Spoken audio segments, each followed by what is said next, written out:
پڑھنے میں آیا ہے کہ دجال سے بچنے کے لیے یا دجال کے فتنے سے بچنے کے لیے سورہ کاف کا حدیث ہے، مطالعہ کرنا چاہیے. حدیث ہے جی. ہاں جی جی حدیث ہے. تو مثلا جب اس کو مثلا دیکھتے ہیں ہم ترجمہ کے ساتھ یا جو بھی ہے، تو اس میں ایسا کچھ دجال کے ساتھ ہمیں کوئی لنک نظر نہیں آتا کہ اس کا کس طرح ہے لنک، اور دجال کا بھی اس میں کوئی اس طرح نام وغیرہ نہیں شامل کیا گیا. جی ہاں، تو اس کے بارے میں کچھ اگر آپ. دجال کا تو لفظ قرآن میں ہے ہی نہیں، یہ تو اچھا. حدیث کے تھرو ہمیں پتہ چلتا ہے کہ سورہ کہف دجال کے ساتھ کیا کرے گی. تو اس کے لیے بڑی لمبی ایک مجھے تھوڑی سی تمہید باندھنی پڑے گی. کہانی شروع ہوگی نوح علیہ السلام سے. نوح علیہ السلام سے کسی وجہ سے نبی علیہ السلام نے ارشاد فرمایا کہ نوح علیہ السلام سے لے کے آج تک میرے تک کوئی ایسا نبی نہیں گزرا کہ جس نے دجال کی وارننگ اپنی امت کو نہ دی ہو. تو ہمیں پتہ ہے نا نوح علیہ السلام سے پہلے کافی سارے نبی گزرے ہیں. سوچیں تو صحیح، حضرت آدم سے لے کر نوح علیہ السلام تک. تو نوح علیہ السلام سے ہی کیوں شروع ہوا ہے یہ سارا سلسلہ؟ یہ بہت ضروری ہے کہ مسلمان ابھی سوچیں کہ یہ ایسے نہیں ہے کہانی جس طریقے سے ہم نے بس وہی دیو مالائی کے سامنے بنا دیا ہوا ہے. حضرت آدم علیہ السلام، جو کہ میں آپ سے ایک سوال کرتا ہوں، جو ذہن میں جواب آئے اسی وقت بتا دیجیے گا، زیادہ سوچیے گا مت، تاکہ یہ ایک تھوڑا سا ٹیسٹ ہو جائے کہ سائیکالوجی کس طریقے سے بنائی جاتی ہے مسلمانوں کی. آپ کو پتہ ہے کہ اللہ تعالیٰ نے حضرت آدم علیہ السلام کو جنت میں بنایا اور زمین پہ اتارا. کیسے اتارا؟ سوچیں. بس ایسے ہی لگتا ہے کہ حکم ہوا اور وہ چل ہوا پہ اڑ کے ادھر آ گئے. ہوا پہ اڑ کے یہ تصویر بنتی ہے ابھی نا. ہاں یہی بنتی ہے ہر مسلمان کے ذہن میں کہ جنت میں کسی اور کانسٹلیشن میں سے، اسپیس میں سے اڑ کے وہ بغیر کسی اسپیس شپ کے ادھر آ گئے. یہ آپ کے ذہن میں بنتی ہے تصویر. یہ ہے اصلی مسئلہ جو کہ مسلمان لڑکا لڑکی پوچھ رہا ہے، اور پچھلے انکل اور آنٹی کو، بزرگوں کو، پروفیسرز کو، مولوی صاحب کو اس کا آنسر نہیں آ رہا کہ آدم علیہ السلام کو دنیا میں بھیجا ہے. کیسے بھیجا؟ اب کوئی نہ کوئی صورتحال تو کرنی پڑے گی. میں نے اس لیے آپ کو کہا نا پچھلی تمام تر گفتگو میں کہ اللہ تعالیٰ قانون نہیں، دنیا اور کائنات کے قانون اللہ پابند نہیں ہے، مگر ان قانون کو توڑتے نہیں ہیں. انسانوں کے لیے کوئی ایکسیپشنز نہیں کریٹ کرتے تاکہ انسان کے اوپر حجت انہی قوانین کی رہے. اور یہی قوانین ہی ہیں جن کے تھرو آپ نے یہ سمجھنا ہے کہ یہ وہ کرے کے اوپر جو فزکس کے لاز ہیں، خالی یہ قانون نہیں ہے. اب فزکس بھی ڈھونڈنا شروع ہو گئی ہے، اس کو ملنا شروع ہو گئے ہیں کہ معاملہ کسی اور طریقے سے بھی بنا گیا ہے.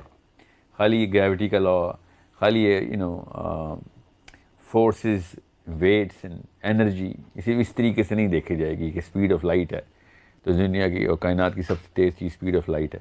اسپیڈ آف ساؤنڈ جو ہے، اور ساؤنڈ کی سیلف ویو جو ہے، وہ وہی ویو ہے جو ہمیں سمجھ آتی ہے. ایسے نہیں. اب سائنس بھی آہستہ آہستہ خرامہ خرامہ ڈسکوریز کر رہی ہے، اپنی طرف سے جو مرضی کر رہی ہے، مگر کوشش کر رہی ہے. مسلمان نے کوشش چھوڑ دی ہے. اس لیے یہ پورے کے پورے پروگرام کی ترتیب دینے کے پیچھے مقصد تھا کہ ہم دوبارہ سے اپنی نفسیات تو اثر نو ایک دفعہ اس کا محاسبہ اور محاصرہ کریں کہ بھئی یہ ایسا بھی کیا ہو گیا کہ جو صحابہ کے فوراً بعد جو نسلیں آئی تھیں انہوں نے سائنس کی بنا رکھی تھی، اور ہمارے جتنے بھی مسلمان ہیں وہ سائنس کے خلاف یہ بہکی دیو ملائی باتیں کرتے کہ بس اپنے آپ کو سیٹسفائی بھی کر بیٹھے. ابھی میں آپ سے کچھ سوال کروں گا اس سورہ کہف کی سیریز کے اندر، جس سے آپ کو خود ہی سمجھ آ جائے گی کہ دماغ تیار ہی نہیں کیا جاتا مسلمان کا. حضرت آدم علیہ السلام جو کہ جنت سے دنیا میں آئے ہیں، ان کو ان کے اور ڈائریکٹ اپنی جو پہلی اولاد ہے ان کی، اور ان کے بعد ان انبیاء کی سیریز جو نوح علیہ السلام تک، ہمیں جیسے ادریس حضرت نوح سے پہلے کے. ٹھیک ہے، غور سے سمجھیں اس بات کو. حضرت نوح 8th جنریشن میں ہے حضرت ادریس کی. تو یہ غور سے سمجھنا پڑے گا کہ اتنے بڑے بڑے نام ہیں جنہوں نے دجال کی وارننگ نہیں دی. نوح علیہ السلام کے ساتھ ایسا کیا واقعہ ہوا تھا کہ جو 6th جنریشن ہے، حضرت نوح کے چھٹے، مطلب ان کے پوتے کے پوتے ہیں حضرت ادریس کے. ٹھیک ہے. اگر حضرت نوح علیہ السلام سے یہ سلسلہ شروع ہو رہا ہے دجال کی وارننگ کا، تو کوئی واقعہ ہونا چاہیے یہاں پہ جس کے لیے ہمیں تھوڑی سی کتابیں کھولنی پڑیں گی، اور وہ کتابیں ہیں ہمارے پاس. انجیل کے اندر بھی اور توریت کے اندر بھی یہ ثبوت اب ہمیں مل چکے ہیں. ان کے پاس تو پہلے سے تھے، وہ جس اینگل سے دیکھ رہے تھے نا یہ سارے کے سارے معاملے کو، وہ بہت ضروری ہے کہ ہمیں پتہ ہو کہ وہ کیا اینگل ہے. اور ہمارے نبی علیہ السلام نے ہمیں جب نوح علیہ السلام کا بتا دیا ہے تو چابی دے دی ہے, اب ہم نے وہ تالا ڈھونڈنا ہے کہاں پہ لگتی ہے. نصاری جتنے بھی نصارہ ہیں نا, جتنے بھی کرسچنز ہیں, اور جو کنگ جیمز ورژن کے پروٹیسٹنٹ فالوورز ہیں, اور ایتھیوپین کرسچنز جتنے بھی ہیں, نصارہ کے 3 فرقے ہیں. تو 3 فرقوں کے اندر سے جو میجورٹی ہے نا وہ پروٹیسٹنٹ کی اور ایتھیوپینس کی ملائیں تو یہ میجورٹی بن جاتی ہے, ورنہ آس پاس ہی ہے کیتھلکس اور پروٹیسٹنٹس کی تعداد. ان دونوں کی جو کتابیں ہیں نا ان میں سے ان میں کافی ڈفرینس ہے. انجیل میں کافی ڈفرینس ہے نمبر آف بکس کا اور ٹائپ آف بکس کا. سو ان 3 میں سے 2 ایسی کتابیں ہیں کہ جس میں صریحاً لکھا ہوا ہے, اور جو تیسری کتاب ہے جو کنگ جیمز کی کتاب ہے اس میں سمبولکلی لکھا ہوا ہے. کیتھلکس نے تو صریحاً لکھ دیا ہوا ہے کہ دجال کا جو ٹائم ہوگا وہ ایگزیکٹلی نوح علیہ السلام کا ٹائم ہوگا. سب سینیریو وہی ہوگا, رولز آف دا گیم وہی رہیں گے, وہی والے قوانین کے اوپر وہی جنگیں چلیں گی اسی طریقے سے جس طریقے سے نوح علیہ السلام کے ٹائم پہ جنگیں چلی تھی. اب یہ سوچنے والی بات ہے نا کہ چھوٹا واقعہ تو نہیں کہ نوح علیہ السلام کے بارے میں ہمیں کچھ بھی نہیں پتہ. میں آپ کو پھر بتا دوں, ایون کرسچن لٹریچر کے اندر بھی اتنا کچھ نہیں لکھا ہوا. انہوں نے ادریس کے اوپر علیہ السلام کے اوپر ایک کتاب لکھ دی ہے, مگر نوح علیہ السلام کے اوپر اس لیول کی ڈیٹیلنگ نہیں ہے سوائے سیلاب کی. ہے ڈیٹیل, مگر یہ نہیں ہے کہ لڑائی کیا ہوئی, کس طرح کے اوزار استعمال ہوئے, ہتھیار کس طرح کے استعمال ہوئے. اوزار کا مطلب کشتی بنانے کے لیے کون سے اوزار, لڑائی کے لیے کون سے ہتھیار, کس طرح کی جنگ تھی, کس قسم کی مخلوقات تھیں جس کے ساتھ جنگ تھی. اس کا تذکرہ ایتھیوپینز نے کیا ہے بڑی تفصیل سے. ایتھیوپین بائبل کے اندر ہے. Ethiopian Bible is the number 3 biggest sect in Christianity.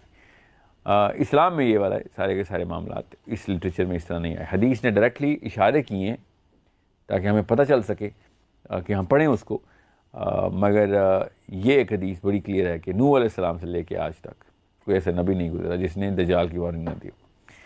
اب بات یاد رکھیے گا, اصلی کہانی آپ نے سورہ کہف کی پوچھی بھی ہے, اور سورہ کہف کا بیک ڈراپ میں آپ کو بتا رہا ہوں کہ توریت نے بھی بتا دیا جو کہ یہودیوں کی کتاب ہے, اور انجیل نے بتا دیا کہ نوح علیہ السلام اور آخری دور ایگزیکٹ سیم ہونا ضروری ہے.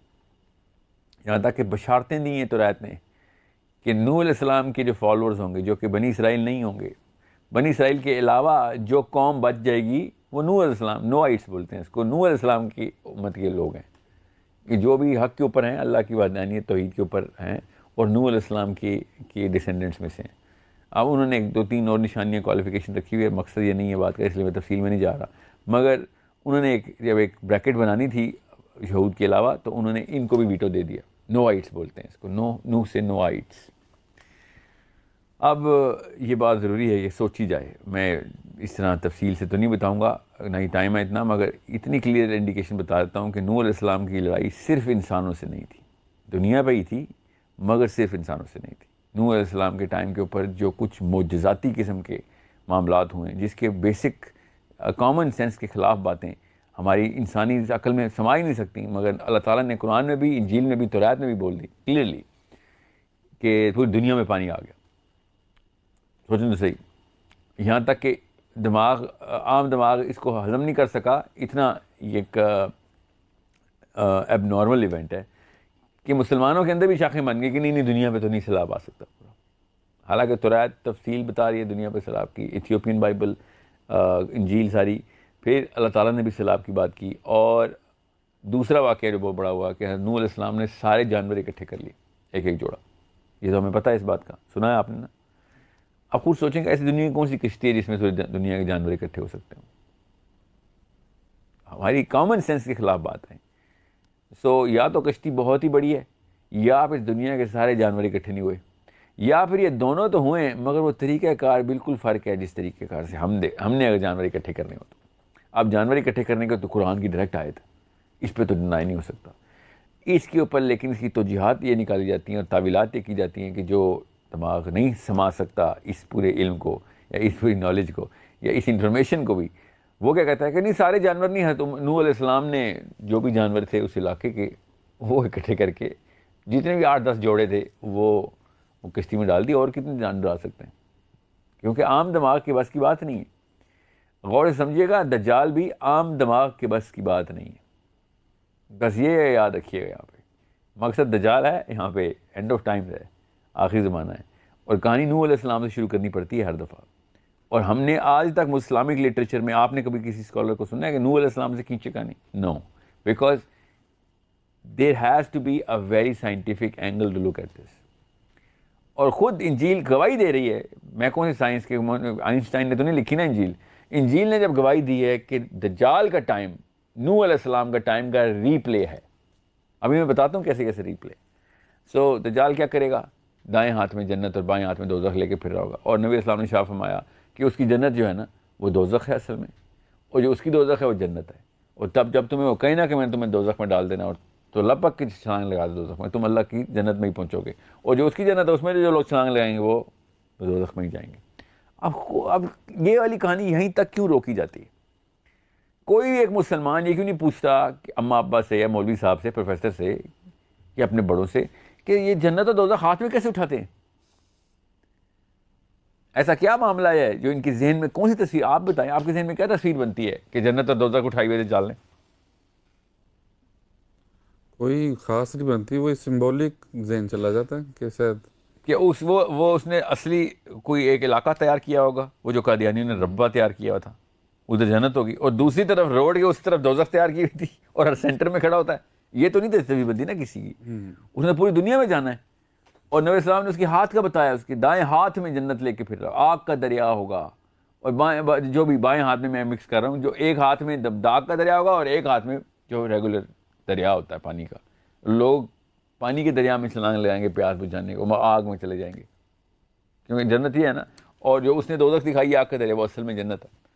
تو آگ کا دریا حدیث ہے, ہاتھ میں کیسے آتا ہے؟ یہ بہت غور طلب بات ہے سمجھنے کے لیے. سمجھ لیں یہ سمبل ہے, تو پھر ہمیں دنیا میں کوئی جگہ پر الاٹ کرنی پڑے گی نا دوزخ اور جنت کے لیے, کہ یہ تو دجال کے لیے تو سمبل تھا, مگر اس نے دنیا میں کوئی بنائی تھی جگہ, تو سمبولک تو نہیں ہو سکتا ہے, کہیں نہ کہیں تو اس کو بنانی پڑے گی جنت اور دوزخ. اب اصل میں بھی وہ دائیں ہاتھ میں جنت اور بائیں ہاتھ میں دوزخ لے کے پھر رہا ہے. یہ اس لیے میں آپ کو بتا رہا ہوں, نوح علیہ السلام نے پوری دنیا کے جانور اکٹھے کیے ہیں, اور نوح علیہ السلام کے اوپر بہت ضروری ہے کہ آپ کو پتہ ہو کہ دیر سم تھنگ ایلس, ایک اور واقعہ ہے جو کہ قرآن میں لکھا ہوا ہے, جو کہ مسلمان ڈسکشن میں نہیں لے کے آتے. میں وہ آپ سے پوچھتا ہوں, آپ کے سامنے ٹیسٹنگ ہو جائے گی, اور مسلمان کے دماغ کا اور نفسیات کا ٹیسٹ ہے. یہ بتائیں, آپ کو یہ پتہ ہے نا کہ نوح علیہ السلام کی عمر کتنی ہے؟ نو, یہ کسی کو بھی نہیں پتا کہ نوح علیہ السلام کی عمر کتنی. بس قرآن میں یہ آیت ہے کہ انہوں نے 950 سال تبلیغ کی, تو 950 سال سے لمبی عمر ہے ان کی, ٹھیک ہے. اور یہ بھی میں پتا کہ نوح علیہ السلام کے 3 بیٹے تھے, زیادہ بیٹے تھے مگر 3 جو تھے وہ بچ گئے تھے. چوتھا بیٹا پہاڑ پہ چڑھ گیا تھا کہ میں نے تو نہیں آنا کوئی کشتی میں, ٹھیک ہے. بیوی اور ان کا بیٹا کشتی میں نہیں آئے. پتہ نا آپ کو اس بات کا؟ بیٹا تھا یا پوتا تھا, پوتا تھا یا اس کا بھی پوتا تھا, پوتا تھا اس کا بھی سکڑ پوتا تھا, نہیں بیٹا تھا نا, یہ ہم سب کو پتہ ہے, قرآن نے بتایا اس لیے پتہ ہے. آپ یہ بتائیں, کیا وہ ایسا زمانہ تھا کہ جس میں 930 سال میں شادی ہوتی ہے لڑکے کی؟ ایسا زمانہ تو نہیں تھا. ہر بندے کی اپنی ٹائم پہ شادی, بلکہ اس ٹائم پہ تو زیادہ جلدی شادی ہوتی تھی, ہم نے تو پھر ڈیلے کر دی ہے. 20-22 سال کے لڑکے کے بچے ہوتے تھے, سمجھ لیں ان کی لیٹ ہی شادی ہوئی تھی, تو 40 سال میں کر لیں شادی, اور لیٹ کر لیتے ہیں, 50 سال میں شادی کر لیتے ہیں. 950 سال کی تبلیغ کے بعد بیٹے نے بغاوت کی ہے, تو وہ کم از کم 932 سال کا تو بنتا ہے, ٹھیک ہے. 18 سال کا تو ہوگا نا, ٹھیک ہے. اور اگر وہ 932 سال کا ہے تو اس کی کوئی شادی نہیں ہوئی ہوئی, اس کے کوئی بچے نہیں آگے سے. یہ دماغ ہمارا کیوں نہیں سوچتا یہ والے سوال کہ صرف ایک ہی نسل کیوں ہے نوح علیہ السلام کی, اور چھوٹے سے 40 بندوں کا قبیلہ ہی کیوں آ رہا ہے؟ یہ تو کم از کم 50 نسلیں نکلتی ہیں خالی پوتوں کی, ان کے آگے سے پوتوں کی, پھر پوتوں کی. ایک قبیلے ایک نسل کے اوپر چھوڑیں, ابھی ہاریزونٹل اسٹریچ چھوڑیں, ورٹیکل اسٹریچ ہی 950 سال کی تبلیغ میں 54 نسلیں نکلتی ہیں. اگر 30 سال میں ایک بندہ شادی کرتا ہے اور اس کا بچہ پیدا ہوتا ہے, پھر وہ 30 سال کا ہوتا ہے بچہ, پھر وہ شادی کرتا ہے, پھر اس کا بچہ, 54 جنریشنز لینئر ورٹیکل آ رہا ہے. یہ تو کم از کم 50 نسلیں نکلتی ہیں خالی پوتوں کی, ان کے آگے سے پوتوں کی, پھر پوتوں کی. ایک قبیلے ایک نسل کے اوپر چھوڑیں, ابھی ہارزونٹل اسٹریچ چھوڑیں, ورٹیکل اسٹریچ ہی 950 سال کی تبلیغ میں 54 نسلیں نکلتی ہیں. اگر 30 سال میں ایک بندہ شادی کرتا ہے اور اس کا بچہ پیدا ہوتا تھا, پھر وہ 30 سال کا ہوتا ہے بچہ, پھر وہ شادی کرتا ہے, پھر اس کا بچہ, 54 جنریشنز لینئر ورٹیکل آتی ہے. یہ والی بات کیوں نہیں سوچتا مسلمان کہ نوح علیہ السلام نے 950 سال تبلیغ کی اور ایک ہی نسل کے بیٹے ہیں؟ اس کا مطلب ہے ٹائم کا کانسیپٹ کچھ اور ہے اس وقت, اور ٹائم کا کانسیپٹ کچھ اور ہونا اس لیے بھی ضروری ہے بیکاز یہ والی ڈیمینشن جس میں ہم ٹائم دیکھ رہے ہیں اس ڈیمینشن کے اندر یہ سارا معاملہ نہیں ہو رہا, اور اس وجہ سے ہی آپ کو ایکسپلینیشن میں آسانی ہوگی. پورے جانور اکٹھے کرنے کے لیے جو وقت درکار ہے, جو ریسورس درکار ہے, وہ اس ڈیمینشن کی ریسورس نہیں ہے. یہ کام دجال جب کر رہا ہے تو ہمارا کوئی نہ کوئی امیجری بن رہی ہے.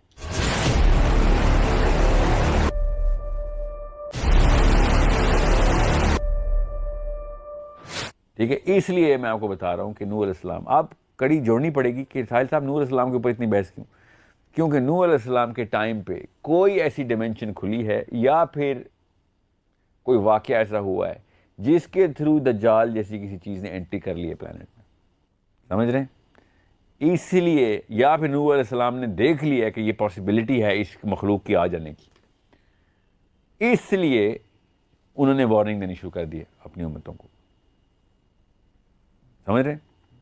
جیسے ہمیں پتہ ہے کہ نبی علیہ السلام نے شاہ فرمایا کہ میں نے اسرافیل معراج کے اوپر میں نے اسرافیل کو دیکھا کہ ہونٹ لگے ہوئے چپک گئے ہیں اس انسٹرومنٹ کے ساتھ جو ہورن ہے جس میں ابھی سور پھونکا جائے گا, وہ ٹرمپٹ جو ہے. تو ابھی جب نبی علیہ السلام نے دیکھ لیے تو آ کے ہمیں وارننگ دی نا کہ ابھی واقعہ بہت بڑا ہونے والا ہے. سمجھ رہے ہیں؟ سور پھونکا جائے گا. بالکل اس طریقے سے نوح علیہ السلام سے لے کے نبی علیہ السلام تک یہ دجال کی وارننگ جو ہے نا یہ ہر نبی دے جا رہے ہیں.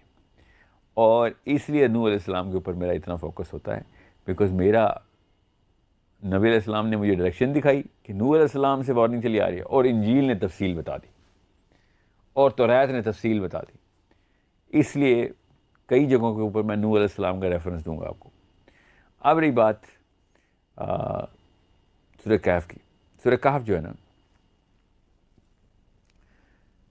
پہلے تو اس ڈیمنشن کو, اس ریلم REALM ریلم کو سمجھ لیں, اس جہان کو سمجھ لیں جہاں پہ سارے واقعات ہو رہے ہیں. بیکاز دجال کا کوئی بھی واقعہ نارمل نہیں ہے.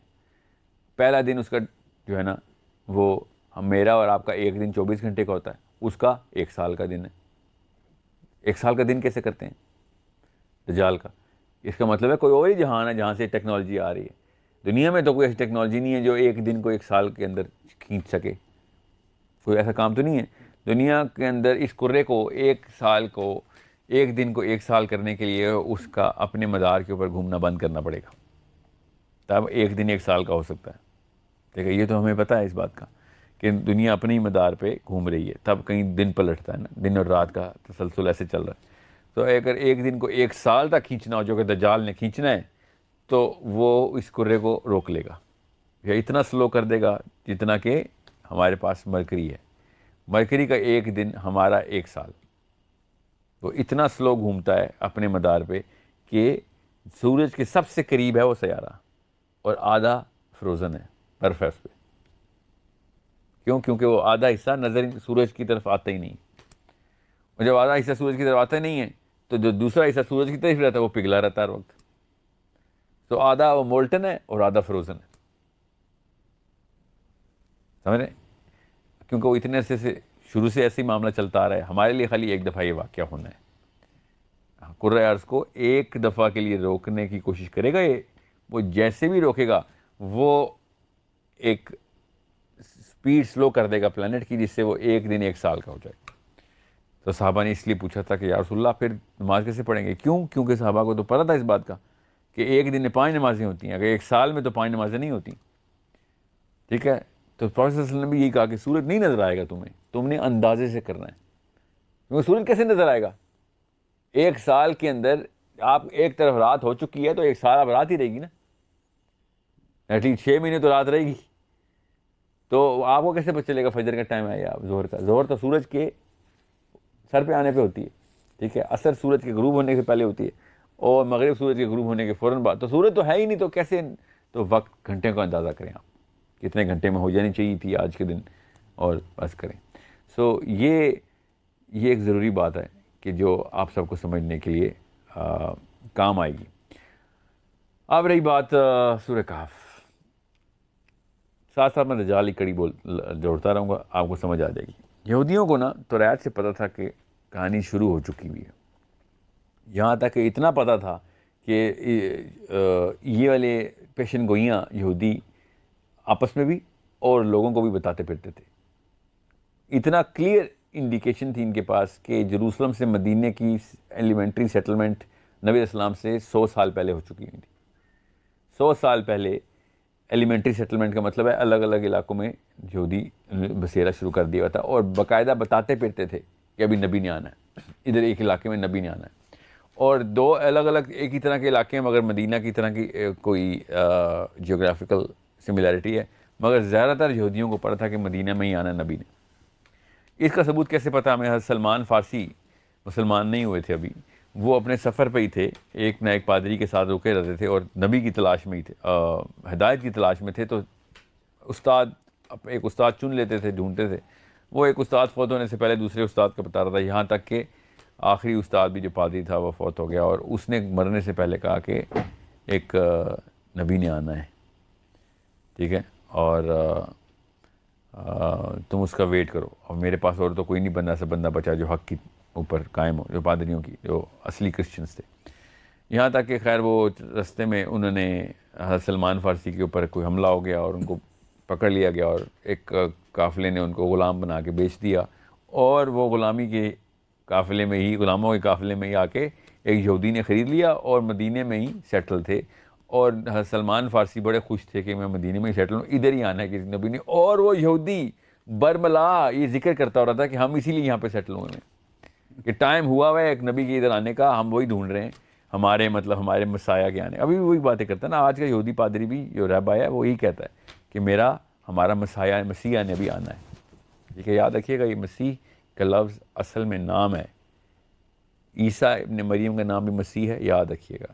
دجال کا نام بھی مسیح ہے، یاد رکھیے گا. اور یہودی بھی مسیح کو ہی ویٹ کر رہے ہیں. یہ نام ایک ہی ہے، یہ بہت غور سے سمجھنے والی بات ہے، یہ بار بار ریپیٹ ہوگا. اب یہودیوں کو پتہ تھا کہ مدینہ میں ہی آنا ہے. اب ہجرت مدینہ نہیں ہوئی اگر ان کو پہلے سے پتہ تھا. حضرت سلمان فارسی پہلے سے ادھر موجود ہے. اب ہجرت مدینہ ہو رہی ہے، یہودیوں کو نہیں پتہ کہ ابھی مکہ سے نبی علیہ السلام نکل چکے ہوئے ہیں ادھر، کیونکہ مدینہ میں صرف 7 بن معاذ کے قبیلے کو اور 6 بندوں اور کو پتہ تھا کہ ہم نے سیٹلمنٹ کروانی ہے. یہ بیعت عقبہ کر کے آ چکے ہوئے تھے، اور یہودی ویٹ کر رہے ہیں کہ کب معاملات ایسے ہوں گے، حالانکہ ساری نشانیاں پوری ہیں. تو بڑا شدت سے انتظار تھا، یہودیوں کی عمومی ڈسکشنز تھی کہ یہی ٹائم ہے. سو بہرحال پھر واقعہ ہو گیا، ہجرت ہوئی، سب کو پتہ چلا کہ ایک بندے نے نبی کا اعلان کر دیا ہوا ہے اور آ گئے ہوئے ہیں یہاں پہ. تو یہودی بڑا خوش. حضرت سلمان فارسی کہتے ہیں کہ مجھے اس نے کھجور کے درخت پہ چڑھایا ہوا تھا، کھجورے میں اتارا تھا، تو نیچے یہ دونوں ملے، اس کا مالک یہودی جو ان کا مالک تھا اور اس کا جو بھی جاننے والا دوست تھا، اور اس نے اعلان کیا کہ نبی آ گیا ہے، کوئی آؤ. وہ جس کا انتظار تھا وہ ابھی چیک کرتے ہیں وہ آ گیا ہے کہ نہیں. تو سلمان فارسی بھی خوشی سے جھوم رہے تھے کہ میرا تو یہیں پہ کام، اللہ نے دیکھو کہاں سے مجھے بیچا غلام کے طور پہ اور کہاں سے میں یہاں پہ پہنچایا گیا. سو یہودیوں کو پتہ تھا کہ نبی نے آنا ہے، یہودیوں کو یہی پتہ تھا کہ مدینہ میں آنا ہے، مگر یہودی صرف اور صرف کسی ایک کوالیفیکیشن کے اوپر ایک بندے کو نبی مانتے تھے، اپنے مسیح مانتے تھے.